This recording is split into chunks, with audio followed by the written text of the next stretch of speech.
Selamat pagi anak-anak ibu semua. Bagaimana kabar kalian semua, sehat? Alhamdulillah sehat. Baiklah, ketua kelas tolong disiapkan dulu kelasnya ya. Waalaikumsalam warahmatullahi wabarakatuh.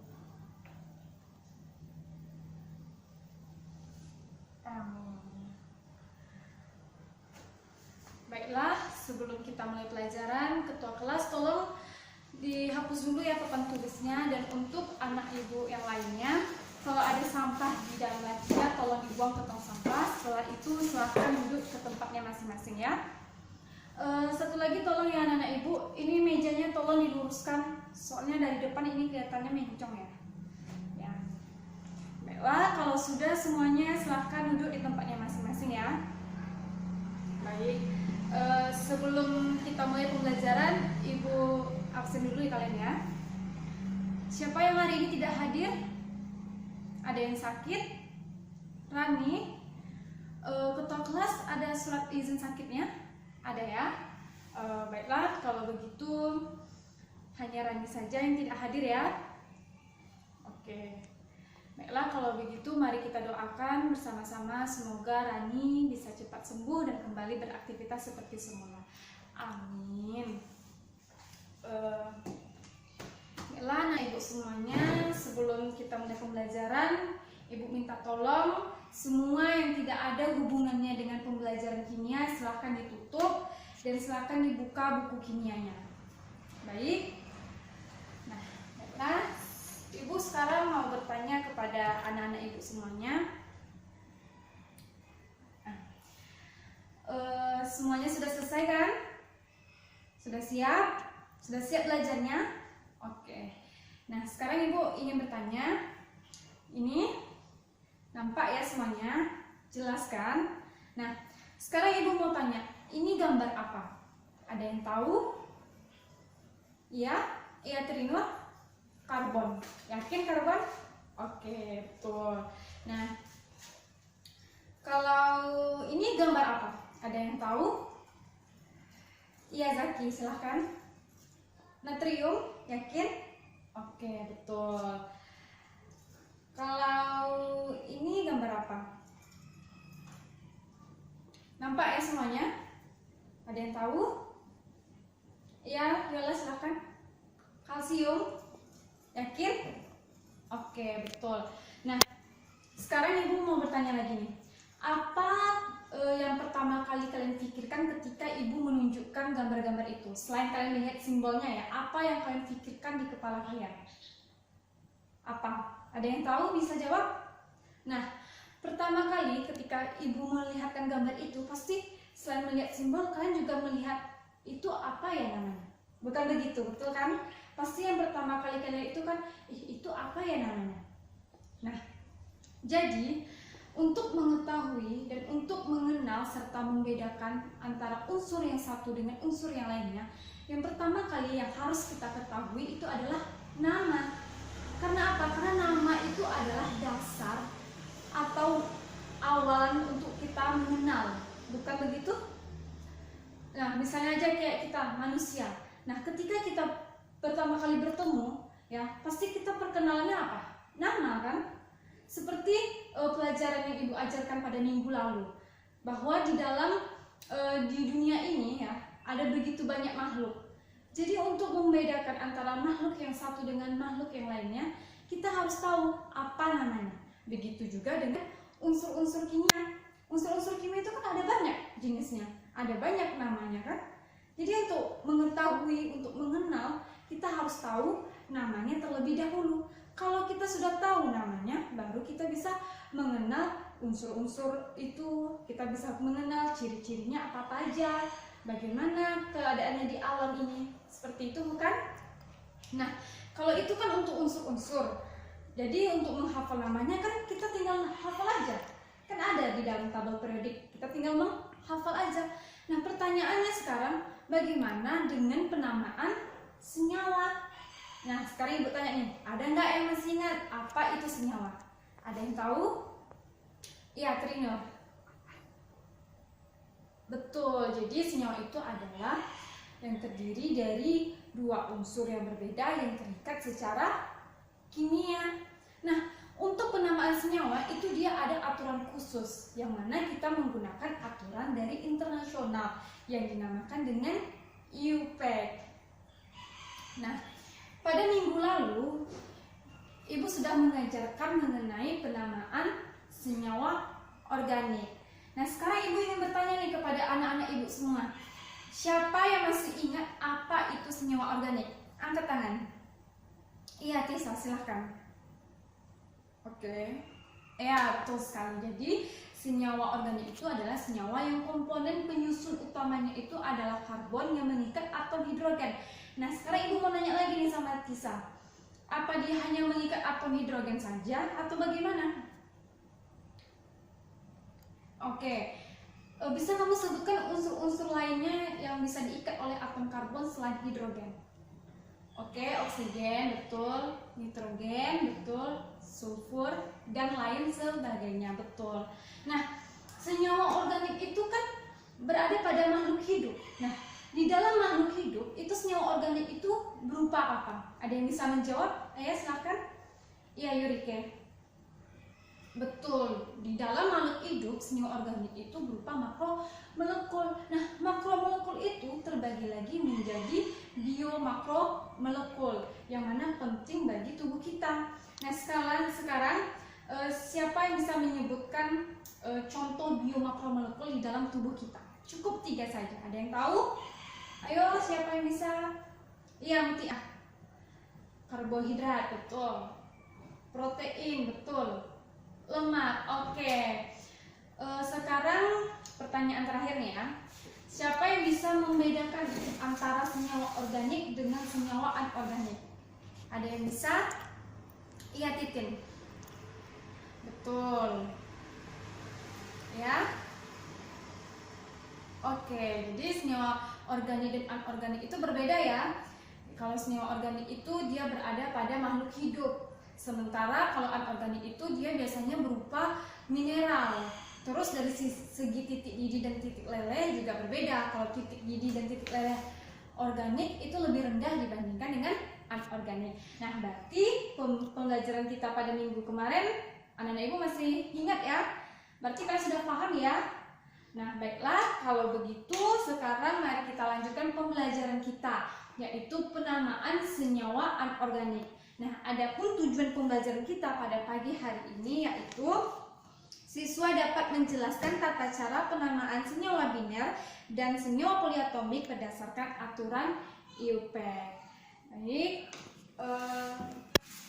tolong ya anak ibu semua, silakan semuanya memandang ke papan tulis, karena kalau kalian tidak mengerti pembelajaran pada pagi hari ini, kalian tidak akan bisa mengikuti ulangan minggu depan, karena minggu depan kita akan ulangan. Jadi kalau kalian tidak mengerti, hati-hati ya, nilainya bisa rendah. Baiklah, kita masuk ke penamaan senyawa anorganik. Nah, pada penamaan senyawa anorganik itu terbagi menjadi 2 macam, yaitu ada penamaan senyawa biner dan ada senyawa poliatomik. Sekarang kita masuk ke penamaan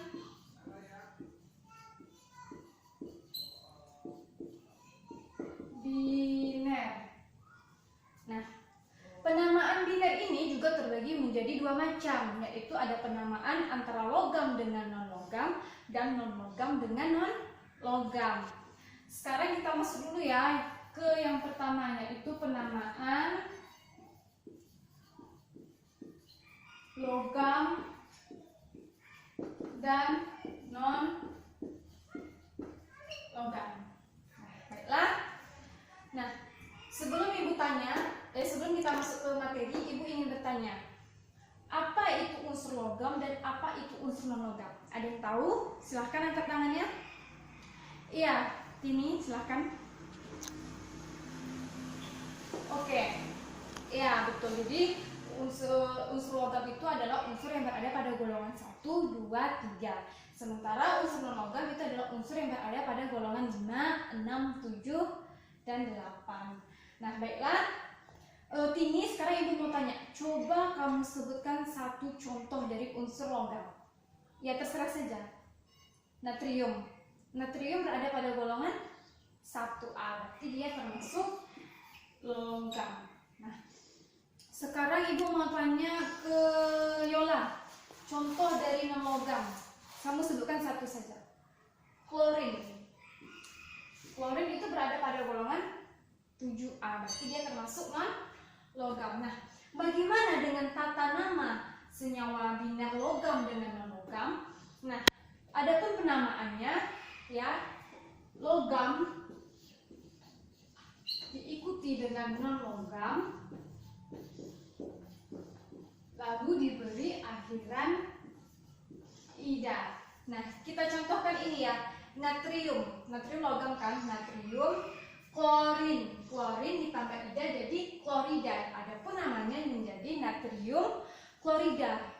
Nah, nanti ada pertanyaan, Bu, bagaimana kalau misalnya si logam ini terdiri dari lebih dari satu unsur? Nah, kalau logamnya ini terdiri lebih dari satu unsur, maka jumlah atomnya itu kita tulis dengan tulisan Latin. Ibu kasih contoh ya. Contohnya FeCl3. Nah, FeCl3. Adapun namanya ini adalah besi 3 klorida. Nah, sama seperti penamaan ya. Penamaan di atas yaitu logam diikuti dengan non logam, baru diberi akhiran ida. Nah, untuk jumlah atomnya kita tulis dengan tulisan Latin. Sampai sini sudah paham anak-anak ibu? Paham ya? Kalau begitu ibu lanjut ke penamaan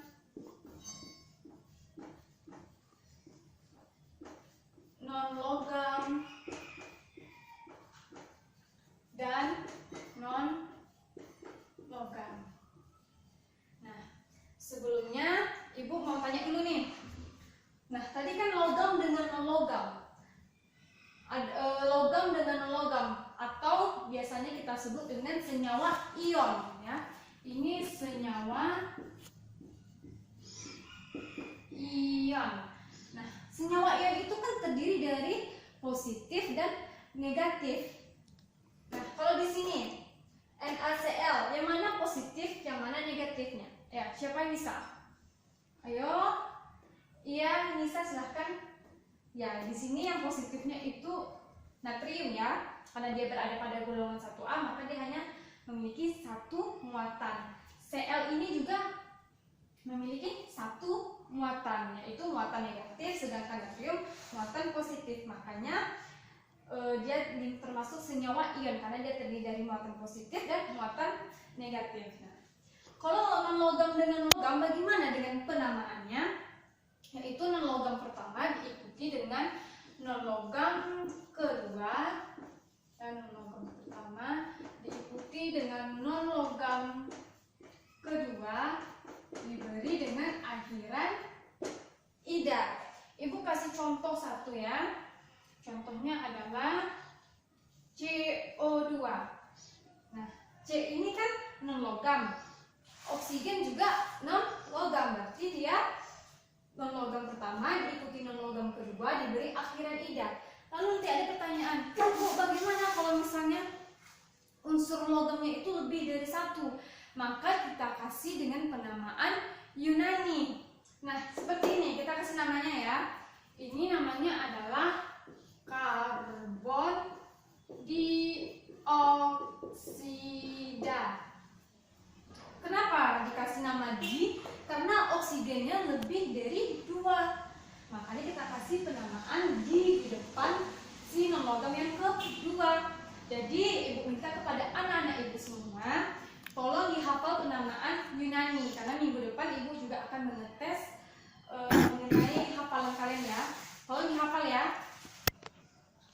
Nah, sekarang kita masuk ke anak ibu semua. Sebelum kita lanjut ke penamaan poliatomik, ibu sekarang mau bertanya nih. Nah, di sini kan ada contoh natrium klorida. Nah, ada yang tahu nggak kalau natrium klorida itu di kehidupan kita sehari-hari itu berupa apa? Ada yang bisa menjawab? Iya, Mutia? Betul, dalam bentuk garam dapur, natrium klorida. Nah, kalau karbon dioksida di dalam kehidupan kita itu terdapat dalam proses apa? Ada yang bisa menjawab? Ayo angkat tangan. Iya, Dinda? Iya, betul. Salah satunya adalah dalam proses pernafasan ya, dimana kita kalau bernafas itu melepaskan gas karbon dioksida. Baiklah, sekarang kita masuk ke nomor 3 ya, yaitu penamaan senyawa poliatomik. Yang C itu adalah penamaan poliatomik. Nah, pada penamaan poliatomik itu terdiri dari dua, itu ada kation dan anion. Nah, sebelumnya adapun pengertian dari ion poliatomik adalah ion yang terdiri dari dua atau lebih atom yang terikat secara kovalen atau kompleks logam yang dapat dianggap berperan sebagai satu unit tunggal. Nah, bagaimana dengan tata nama penamaan poliatomik, yaitu kation di depan baru diikuti dengan anion. Nah, kation ini dia yang bermuatan positif, sedangkan anion dia bermuatan negatif. Nah, sekarang Ibu kasih contohnya ya. NH4Cl. Nah, pada contoh ini ada yang tahu yang mana yang positif, mana yang negatif? Iya, silakan Trinur.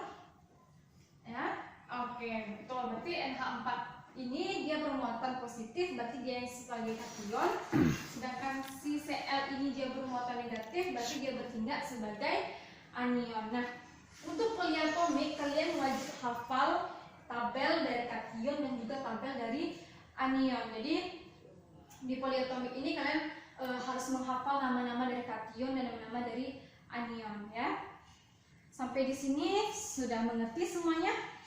Ada yang ingin ditanyakan? Tidak ada?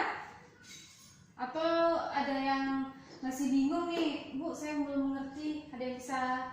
Ayo, silakan tanyakan. Nggak ada ya?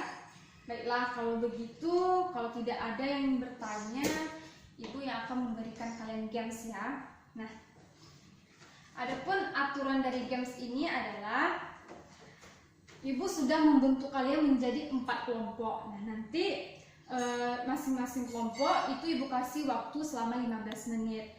Nah, nanti setelah 15 menit Ibu akan mengasihkan pertanyaan. Nah, misalnya nih Ibu kasih pertanyaan ke kelompok 1. Nah, kelompok 1 nanti perwakilannya yang akan menjawab. Nah, begitu juga dengan kelompok 2, kelompok 3, dan kelompok 4. Nah, setelah pertanyaan selesai, nanti Ibu akan ngasih pertanyaan baru. Nah, nanti perwakilan kelompoknya itu berganti.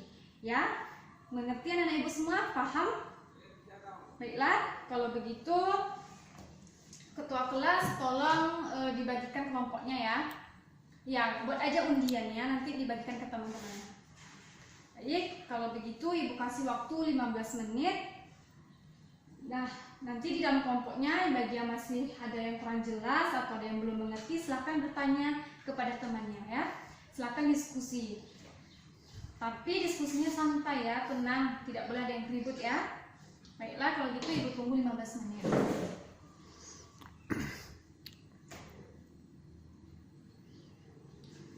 Sudah?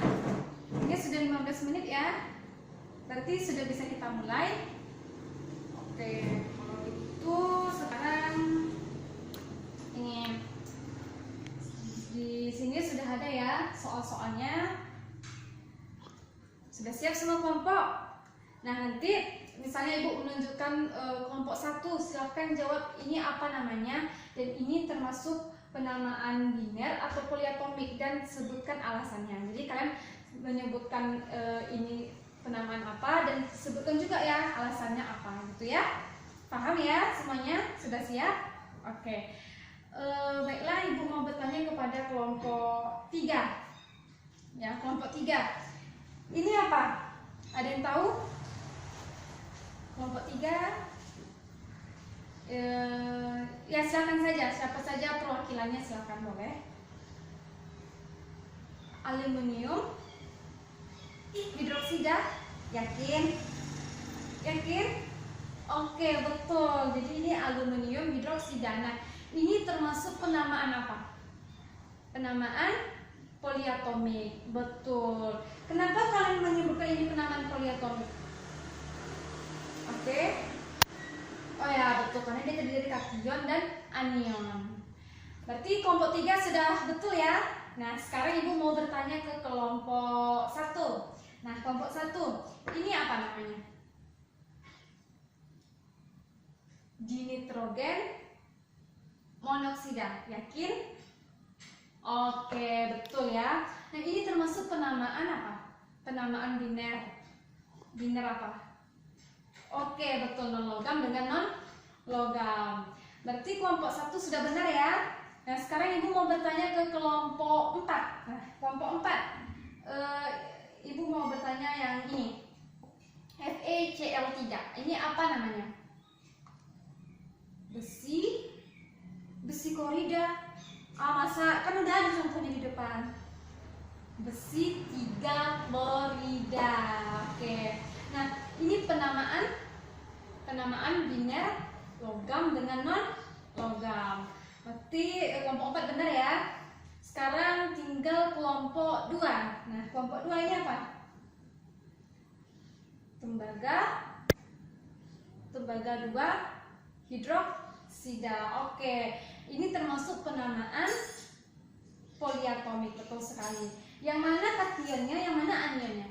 Kation yang tembaga, anionnya yang hidroksida. Oke, berarti kalau begitu Ibu anggap semuanya sudah mengerti ya pembelajaran pada pagi hari ini. Baiklah, kalau begitu karena waktu kita sudah mau habis, siapa yang bisa merangkum pembelajaran kita? Ayo, siapa yang bisa? Iya, Tisa? Oke. Iya, betul. Adapun rangkuman pembelajaran kita pada pagi hari ini ya, bahwa penamaan senyawa anorganik itu terbagi menjadi 2, yaitu ada senyawa biner dan ada senyawa poliatomik. Nah, biner itu terbagi menjadi 2 macam, yaitu ada logam dengan non logam dan ada non logam dengan non logam. Bagaimana dengan penamaan logam dengan non logam? Logam pertama diikuti dengan non logam, baru diberi akhiran ida. Sementara non logam itu non logam pertama diikuti non logam kedua diberi akhiran ida. Kalau untuk poliatomik yaitu kation diletakkan di awal, baru diikuti dengan anion. Baiklah, kalau begitu untuk minggu depan kita akan mengadakan ulangan. Jadi Ibu harap anak-anak Ibu tolong dipahami pelajaran kita pada pagi hari ini dan pada pelajaran minggu lalu. Nah, untuk tugasnya di rumah silahkan kalian kerjakan halaman 20 ya. Itu ada nomor 1 sampai nomor 10. Tolong kalian kerjakan di rumah ya. Baiklah, kalau begitu adapun motivasi pembelajaran kita pada pagi hari ini adalah kenapa kita harus mempelajari penamaan senyawa, karena seperti yang Ibu bilang di awal, untuk mengetahui atau untuk mengenal itu kita harus tahu dasarnya. Nah, dasar dari perkenalan itu adalah nama. Jadi bagaimana kalian bisa mengerti pelajaran kimia kalau nama unsurnya saja kalian tidak paham? Oke, baiklah, saya rasa sudah cukup pembelajaran kita pada pagi hari ini. Saya akhiri dengan Assalamualaikum warahmatullahi wabarakatuh. Nah,